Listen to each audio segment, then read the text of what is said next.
Good morning, everyone. I hope that you are all doing well. Today's lesson is literature review. As you see, we'll start. What is literature review? Its meaning. Literature review is what has been established or published on a particular research topic. Which means literature review, it is like what has been said about that topic from different perspectives of different scholars. This is it. And then we see that here literature review must be, it is important, use this, it is important because it gives you an overview about your topic, about scholars, what has been said before, so you don't repeat what has been said, you look for something new. It is laborious. It is laborious because it is exhausting because you need to work a lot. So we can write here it's tiring, or we write hard work. You need to work harder in literature review to read more, to know what has been said, and to assume certain theories and see if they were wrong or right. And then we can say also literature review, it requires intensive reading. Intensive reading, by this word we mean that it is a reading not for pleasure, it's for a purpose, to come up with thoughts and ideas. And then we have what is next is importance of literature review. Why literature review is important? Because it identifies a research problem, the how, for example, by doing a literature review, you'll find your research problem. It's identified, in this way it has been identified. And then we, if the research problem is identified, when we know what is a research problem, literature review can help in the refinement. We say in the refinement of this problem. It will even guide you, like as we said earlier. And then now we move to another title, which is objectives of literature review. What are the objectives? Why we aim to do a literature review? To plan your investigation, to plan it, to do that plan, you say you work on it, on your research, to frame your study. And when we say to frame, is to put the essences that you will follow next time after the literature review in your research. Ground your work. It is like when you do literature review and you mention certain theories, certain perspectives of other scholars, that thing will reinforce and enforce your research to be like lengthy and valuable according to the information that you are using, of course.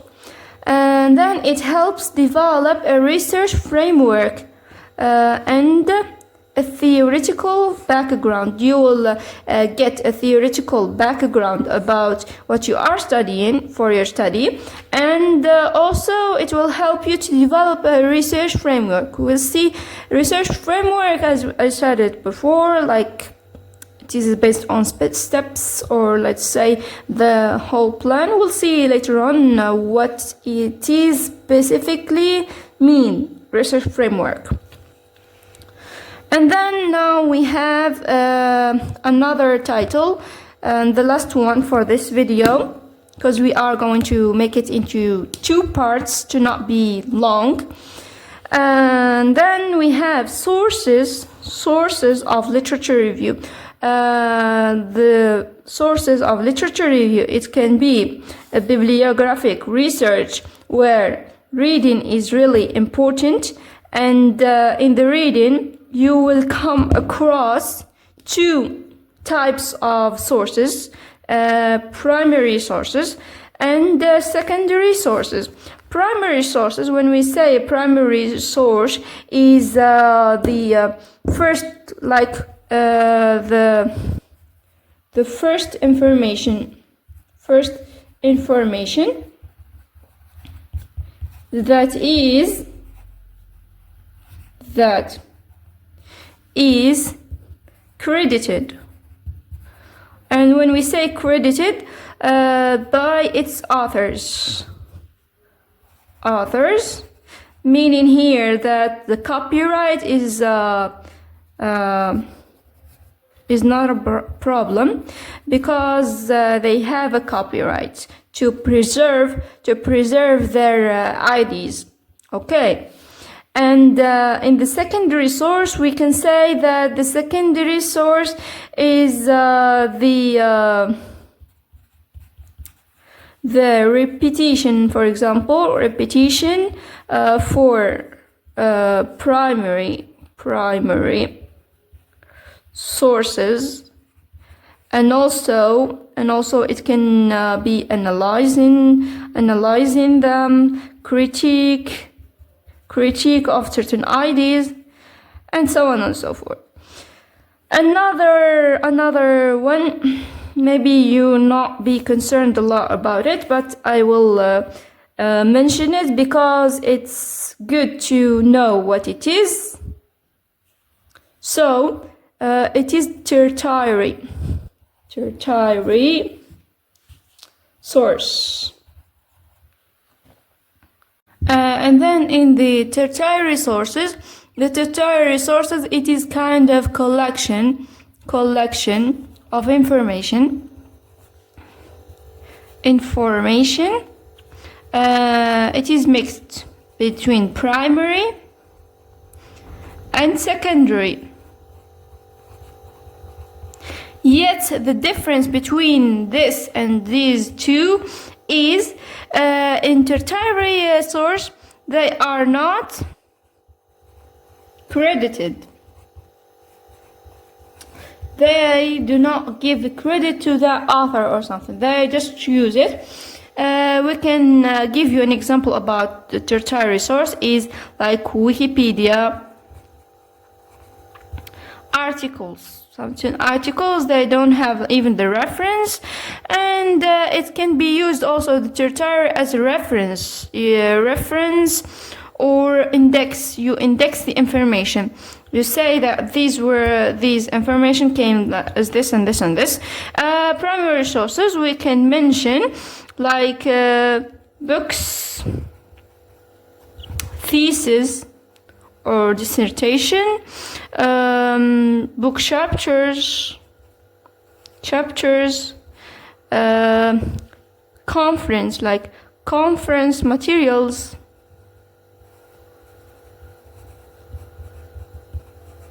and the secondary sources we can mention as examples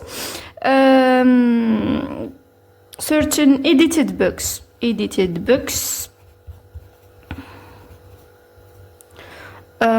for example, maybe journals, because they take certain journals, they do not like get all of information are primary, they are secondary, some news. Encyclopedias also.